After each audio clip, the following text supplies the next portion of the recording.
All right, got back into some coaching and some conversations this past week, and actually it was just really exciting because it's the first time I've been able to get some repetitions in a good little while. So first we'll talk about I was in Oklahoma, had a group of some stud American football players, and I want to talk about the usage of analogies and some of the coaching pieces that we were using.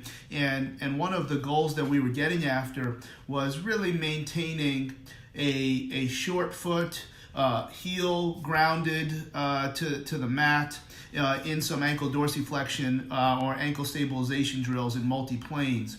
And one of the issues that we were seeing is that everybody was wearing, probably almost all the guys, there was about 6 or 7 of them, that were wearing shoes that probably wasn't ideal because it's very difficult to see if the heel is staying down inside the shoe. You can probably live with a little bit of rock when you look at a big shoe that maybe even naturally has a rounding towards the heel.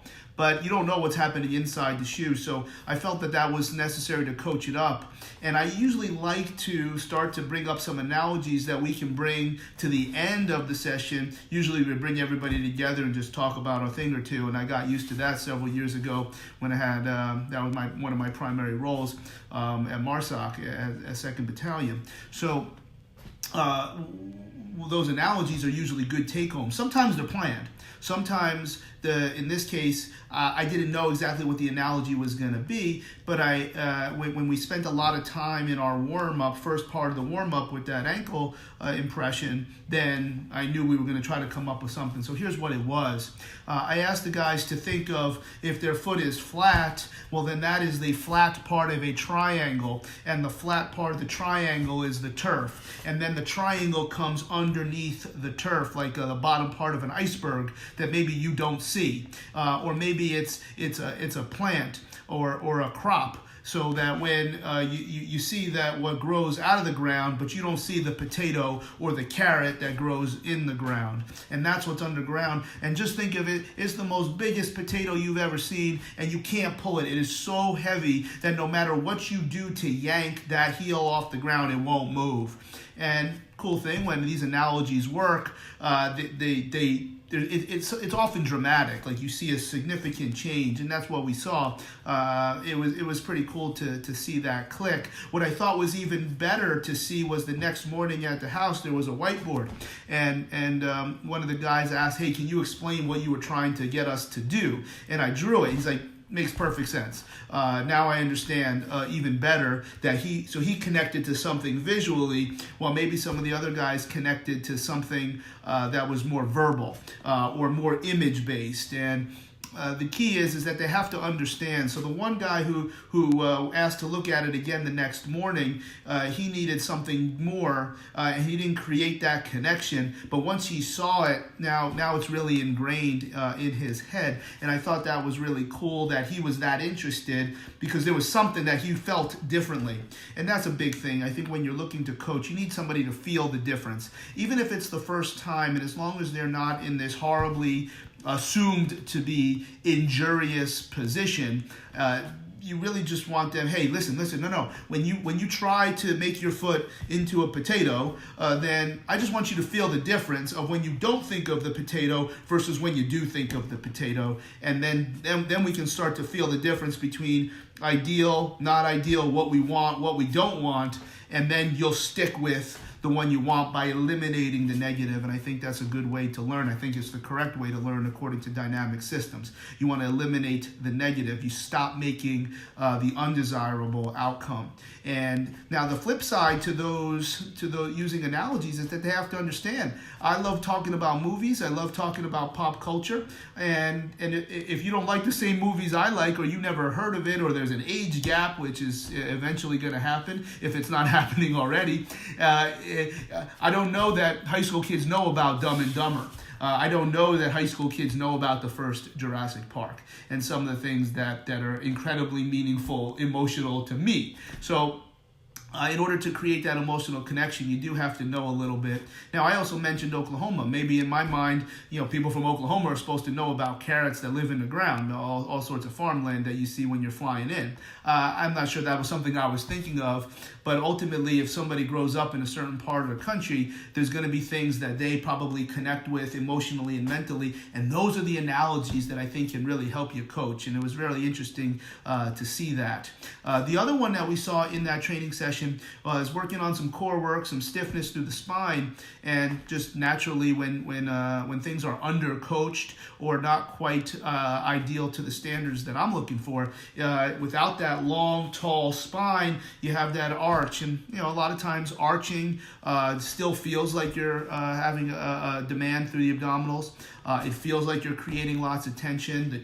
Sometimes you can even lift more weight in a big lift when you arch hard and create that form closure of stabilization through the pelvis and the trunk, rather than force closure where there's a lot of contractile action but no more contractile action. So there's a little bit of a balance there between feed forward and feedback mechanisms. I was throwing a feed forward mechanism, which is not the perfect one. It is not the best one, but it was the way I felt that we should start. And the analogy that I used was tuck your tail. So you say tuck your tail to most people, they're going to go into that posterior tilt, but what they're going to do is use the glutes to do it. Now, I don't know that that's a mistake right away, because I think what I'm trying to get after, when we're doing, in this case, side planks, when you're looking at bird dogs, etc., you're looking for them to feel what that is. You're looking to feel when that pelvis goes there and creating this perception of length through the lumbar spine and pelvis and sacrum, etc. So tucking your tail is a feed forward mechanism, but it allows the position to be appreciated. And then you start to up coach that a little bit with probably some other analogies. So tuck your tail. Now lift your tail up is an anterior tilt. We'll use that because, again, I'm looking to feel the difference. So let's get into that short side plank. Let's tuck your tail. Hey, now lift your tail. Oh, like you feel like you lose a lot of action. You lose a lot of stabilization where you can just push them over. But when they're tucked their tail, they feel like a rock. Give them that kind of situation, that kind of feedback, because they know they're supposed to feel like a rock. But then when they don't, then they'll be able to eliminate that feel. Now, eventually, you want that tail tucked without the glutes, because eventually tucking that tail, you want the glutes to be a driver. The side plank, a plank is a hard style plank. The goal is to kind of use that as a training position for things that are more vertical. But when you're vertical, unless it's stiffness for a press or the top of like a swing or a deadlift, I want those glutes to be firing into hip extension. If the glutes are firing just to maintain a position, then you're not going to have enough juice to use the glutes as prime movers, which is what they really are. So you're going to sell out a little bit with some feed forward strategies for the purpose of getting to a feedback mechanism where things happen very reactively without a whole host of tension. And those were the two things that really got out of that workout. So it was like, hey, when you're looking to train the ankle, make believe there's a big potato under your heel and you can't lift that potato off the ground. And we're really trying to get the heel to stay down. That last piece wouldn't be part of the coaching. I'm going to try to get away from using words like heel and body parts. And then tuck the tail, lift the tail, be able to feel the difference between right and wrong. And when you start to put these things into play, I think it's very useful that the goal is not to be 100% correct all the time or ideal for whatever standards you have for coaching. Maybe you don't care about tucking your tail. You think it's a good idea to arch their back and have open scissors and etc. You might think that. You'd be wrong, but you can think that.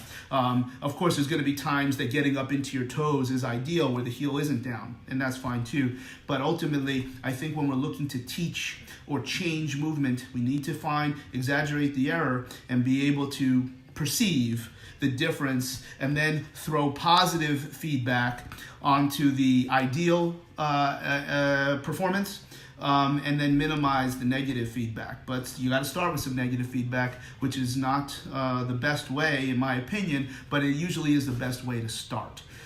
Because they got to know the difference between ideal, not ideal. Got to be able to feel a difference.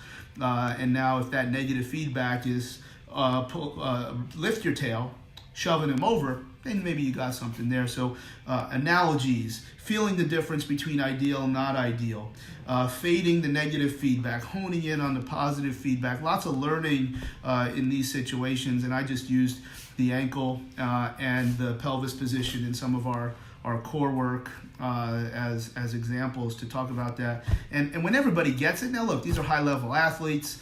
Everybody's cool with everybody. No one's concerned about not being perfect in front of their boys. It was interesting, and it was very exciting to see that stuff fall together. All right. Now, additionally, another topic similar is here. Well, I'm in Connecticut right now, but in Westchester County, there was a strongman. Todd Georgie is a significant organizer of some of these strongman events. Got all the equipment in the gym. That's where I train. That's where I can, I use the office there to see folks. So a lot of people, including himself, getting some stuff cleaned up or checked out before this recent competition. And one of the things that we start to see is, and even from my experience of anybody who really does a lot of very, very heavy, intense lifting, you'll start to see these lower back issues, these below the belt issues in the posterior where it doesn't feel like a back problem, but a lot of pain and discomfort along the pelvic rim. And what you might see is, I saw three people. I saw a third one today that, again, really got me jazzed to appreciate this, where everybody knows everybody, so privacy issues are kind of implicit, where all three of them appeared to have the same symptoms, but all for very, very different things. So when you think of all the heavy pulling, you look at the stones, you look at the overhead pressing particular. When you got stiff shoulders, you don't want that barbell to be in front of you, so you arch hard to get the bar to be under your base of support, whereas a dumbbell would probably feel very similar, but a kettlebell will feel very, very different. And you're going to see, if you have stiff shoulders, you're going to get back there. Okay, well, you can kind of hide from overhead pressing if you're not a strongman athlete, but now if the shoulders get cranky, but you don't necessarily perceive that as an injury, is because that heavy arch is really compressing some things structurally and causing a perception of discomfort. Now, it can become back pain. You could have some glute minimus things where one of these strongmen had symptoms going down their leg. They were very concerned that this was a disc or something. In my opinion, it was not, because after treating the glute minimus, the pain was minimized, if not abolished. We start to see another one with the same types of symptoms, but very, very stiff everywhere. Shoulders, upper back, hip flexors, everything was on board, so that really there was no choice left but to arch hard in order to create some stability, particularly getting the bar overhead, as well as finishing some big lifts. Arch when you're squatting. But then the third one, he had more mobility than a gymnast. And also very, very strong, 300-pound log press. But ultimately, because he had so much mobility and probably didn't, and was relatively explosive, did not have the stabilization through the scapula and the shoulder, and he used that arch in order to slow down the bar and create that action. So that, all very, very interesting things. But after this third one, it helped him understand why he has very similar symptoms, because the other two pushed on him to come see me because they all thought they had the same things, but all three of them had completely different reasons as to why their lower back or their pelvis was leading to a lot of symptoms. 2 out of the 3 had stiff shoulders. One had mega mobility in the shoulders, but of the 2 that had stiff shoulders, one had real tight hips, the other one didn't. So really interesting things where we track down the mobility issues. We're going to follow that up with some 3.5-month progressions in terms of breathing, easy core work. We're not going to get real stiff like we did with that first group we talked about tucking the tail. And then the mobility one, same type of thing, breathing, but we're also going to look at some of our upper body positions. So when you look at strongman, and I say 3.5 months, that's really where a lot of this DNS stuff comes into play, where if you're incredibly powered, incredibly strong, incredibly explosive, you're good at the hard style stuff. You're good at stiffness and planks, bird dogs, curl up, side planks, stir the pot, etc., etc. Those are things that you're inherently good at doing. To kind of put them in a 25-mile-an-hour service road with the same value of keeping spinal stability, that's where we go into some of the DNS. And that's really part of my differential on when do you use this spine neutral strategy versus this other spine neutral strategy. One is very, very intuitive, very feedback mechanisms, and if you don't have good mobility, the DNS pieces are going to feel very, very odd. If you don't have good mobility, most of the stiffness big 3 pieces, you can still do them and you'll improve whatever pieces to that. But if we just go to those exercises because you think you have back pain and you're not evaluating for mobility, thoracic spine, hips, ankle as well, and one of the 3, not significant, but enough ankle mobility that he even said, yeah, it's like every time I pull off the floor, I feel like the bar gets out in front of me. I said, well, yeah, that's you're increasing the lever, and that's why you're loading up the lower portions of your spine. Let's see about improving some of these ankle measures, and then all of a sudden, maybe you'll be able to stay back. For now, let's rack pull, and let's stay off the floor. And then, we're going to see where we get with some of these guys in terms of a training piece, but the message there was eliminate the negative. Stop going overhead, stop going off the floor, and that's hard. That's hard for anybody. That's like telling a runner not to run. But ultimately, that's the way to, in my opinion, that's best to help. Maybe getting on one knee and pressing with a kettlebell, where that kettlebell becomes a little bit of a coach, where the barbell and the dumbbell, you can kind of break your wrist, and the bar lands inside your base of support, and you wind up pressing with about 150 degrees of shoulder elevation, where that is damn sure not going to work, as we know, with a kettlebell. So some things that just got me excited this week, and we're good to have a little change of pace in terms of my workflow. I think I mentioned on a previous previous video, we're going to have our Canada basketball window, so we'll see what we can get out of that. Should be very interesting in terms of how we quarantine, et cetera, et cetera. But hopefully I'll be able to come up with some things, because I'm sure I'll have a lot of time in the room, maybe to make up some videos and get on top of some other things. So hopefully that makes sense to know. And if anybody has, anybody's seen a leprechaun, say yeah.